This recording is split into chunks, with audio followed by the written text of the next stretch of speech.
गुरुर्ब्रह्मा गुरुर्विष्णू गुरुर्देव महेश्वरा गुरु साक्षात परब्रह्म तस्मै श्री गुरवे नमहा. आज ध्यानात एक वेगळाच विषय मी तुम्हाला सांगणार आहे. मग करूया ध्यान. ताठ बसा, पाठ मान खांदे सैल करा, हाताची ध्यान मुद्रा करा, हात मांडीवर ठेवा. मन शांत करा, डोळे अलगद मिटा. माझी बहीण शुभा काही दिवसापासून मला फोन करते. ताई, तुला काही गंमत सांगायचे, कधी येऊ तुझ्याकडे? शुभा माझी बहीण, अगदी उच्च शिक्षित, एका चांगल्या कंपनीत नोकरी करणारी, 35-40 वयाची. तिला एक मुलगा आहे, शाळेत शिकतोय. नवरा स्वतःचा व्यवसाय चालवतो. आई वडिलांनी लग्न ठरवलेलं. शुभाचा पण काही नकार नव्हता. अगदी संथ सुरळीत संसार चालला होता. भेटतो आम्ही बदनं आणि काही कॉमन कार्यक्रमात, सामाजिक ह्याच्यात भेटतच राहतो. अगं, गंमत सांगायची तर फोनवर सांग की. त्यासाठी कशाला इतकेदा फोन करून विचारत राहतेस मी येऊ का म्हणून? येऊन तरी जा, नाहीतर फोनवर सांग. मला खरंच तुझ्या आता गमतीची ओढ लागलीये. अगं ताई, मी फोनवर सांगितलं तुला तर ते काही समजायचं नाही. अगदी निवांत बसून ऐकलंस तरच कळेल. थोडी वेगळी गंमत आहे. बरं बाई, आज संध्याकाळी ये, मी फ्री आहे. हो, 7ला घरी तुझ्या पोचते. आणि माझ्या आवडीचे दडपे पोहे पण करून ठेव बर का. छान लागतात तुझ्या हातचे. बरं बरं, ये. मग मी माझं मन त्या पोह्यांमध्ये गुंतवलं. संध्याकाळी शुभा आली. सोबत मुलगा नव्हता, शिकवणीला गेलाय असं म्हणाली. संदीप पण ऑफिसला गेलाय, तोही आला नाही. नेहमी ते सगळे मिळून यायचे, पण ही मुद्दाम एकटी आली, कारण तिला मला गंमत सांगायची होती ना. आम्ही दोघी आत जाऊन बसलो. पोहे खाता खाता मिटक्या मारत ती म्हणाली, अगं चहा पण कर की.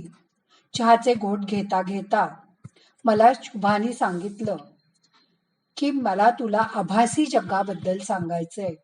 आभासी जग? ताई, मला एक आभासी कुटुंब आहे. समीर आणि मी एकमेकांना मनापासून वरलं आहे, पती पत्नी म्हणून. आणि आम्हाला 2 मुलं आहेत. त्यांची लहान मुलगी रिया आणि माझा मुलगा सोहम. कारण ह्या मुलांशी आमचे एकमेकांचं खूप छान पटतं.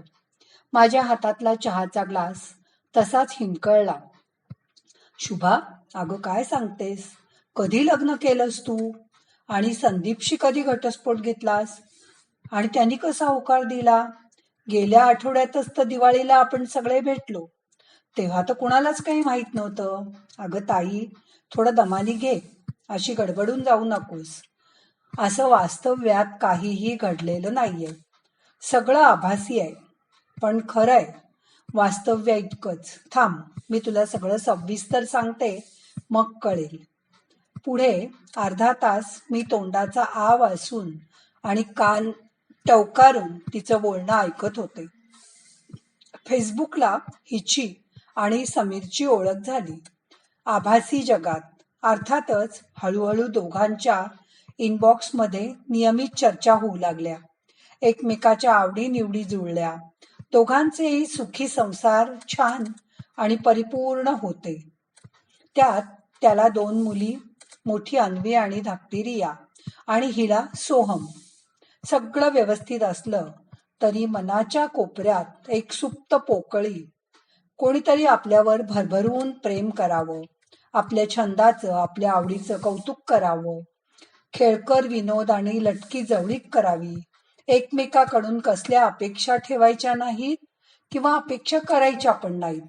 ही तिच्या संसारातील बाबी त्याला सांगून त्याचा सल्ला घ्यायची.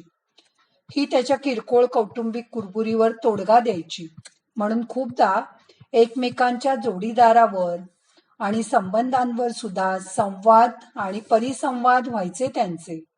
मग एकमेकांना समजून घेणं, त्याबद्दल अनुकंपा दाखवणं. मी तुझी बायको असते तर असं होऊच दिलं नसतं. मी तुझा नवरा असतो तर नक्कीच तुला समजून घेतलं असतं, सांभाळून घेतलं असतं, वगैरे वगैरे. मग दोघात एक कोमल आणि अलवार नातं तयार झालं, आभासी पती पत्नीचं. तिचा सोहम आवडता म्हणून तो मोठा मुलगा, रिया त्याची लाडकी म्हणून ती सोहमची लहान बहीण. असा बनला त्यांचा आभासी परिवार.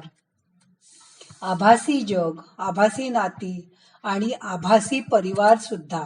अगं पण शुभा, ही प्रतारणा नाही का? तुझ्या मनाशी, तुझ्या कुटुंबाशी, समाजाशी. आणि संदीपला हे कळलं तर काय? अनाचार होईल. याचा विचार केलास का?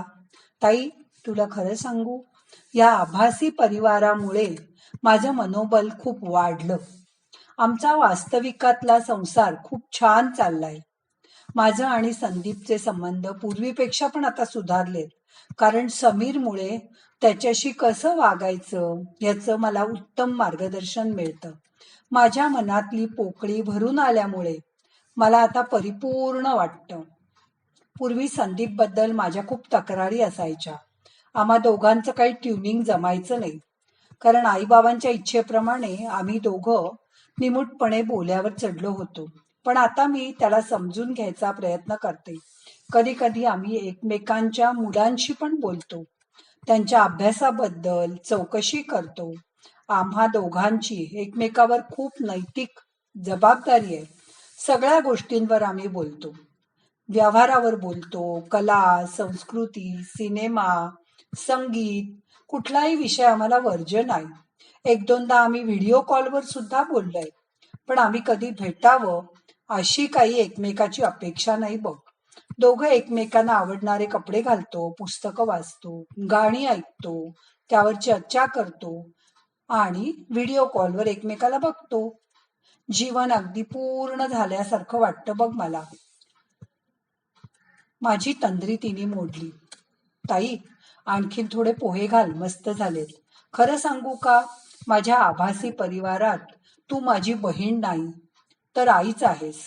मला इतकं समजून घेणारी, मला सांभाळून घेणारी. मी कपाळावर हात मारला आणि तिला पोहे घातले. आणि एक महत्वाचा मुद्दा, ताई, नेहमी शारीरिक आनंद सुखी संसाराचा पाया असतो असं नाही ग. व्यक्तित्वाची जाणीव आणि त्याच्या गरजा भागवणं हे कुणाला अत्यंत आवश्यक वाटतं. मी माझा घुसमटलेला श्वास आता हळुवारपणे सोडवलाय. बरं ताई, मी निघते. सोहम घरी यायची वेळ झाली आणि संदीप पण पोचेल आता. स्वयंपाक करायचा आहे मला, असं पुटपुटत वास्तव्यातली पत्नी आणि आई लगबगीने तिच्या घराकडे निघाली. हिच्या आभासी परिवारात माझा नवरा कोण असेल असा विचार करून माझ्याही छातीत धडधडायला लागलं. जसं आपण वास्तव्यावर खूप काही नाती जोडून घेतो, अगदी शालेय जीवनात ते कॉलेजपर्यंत. कोणी मित्र मैत्रिणी, भाऊ बहिणी, कोणी जिवलग मित्र, कोणी जिवलग मैत्रिणी, कोणाला प्रियकर प्रियसीची लेबलं पडतात. ही सगळी नाती आपसुकच निर्माण होतात. वयही तसंच असतं आणि संबंधही असतात. तसंच मग आपल्या कुटुंबाकडून काही सामाजिक नाती निर्माण केली जातात. कोणी आपल्या परिवारातले मानलेले काका मामा होतात अथवा भाऊ बहीण होतात. मानलेला भाऊ ही तर पूर्वी नेहमीच संकल्पना असायची. कोणी आईबाबांसारखे सुद्धा नशिबाने मिळतात. हे संबंध मुद्दाम केलेले नसतात, कारण नातेवाईक अडचणीच्या प्रसंगी धावून येतात आणि ते समाजाला मान्य सुद्धा असतं.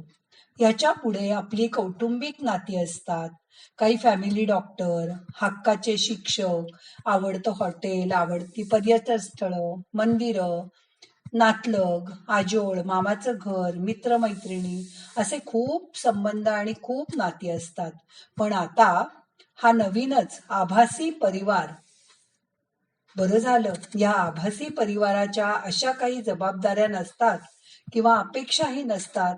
नाहीतर काय होईल? ह्या नेटमुळे आभासी जग मग वास्तविक जगाशी झुंजत तर राहणार नाही ना. कालाय तस्मै नमहा. असं आभासी जग, पण त्यात रमून जाऊ नका.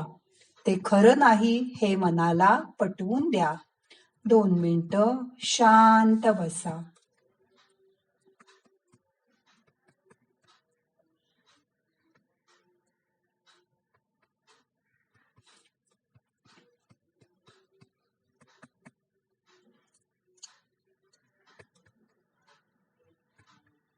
आता आजचं ध्यान संपवायचंय.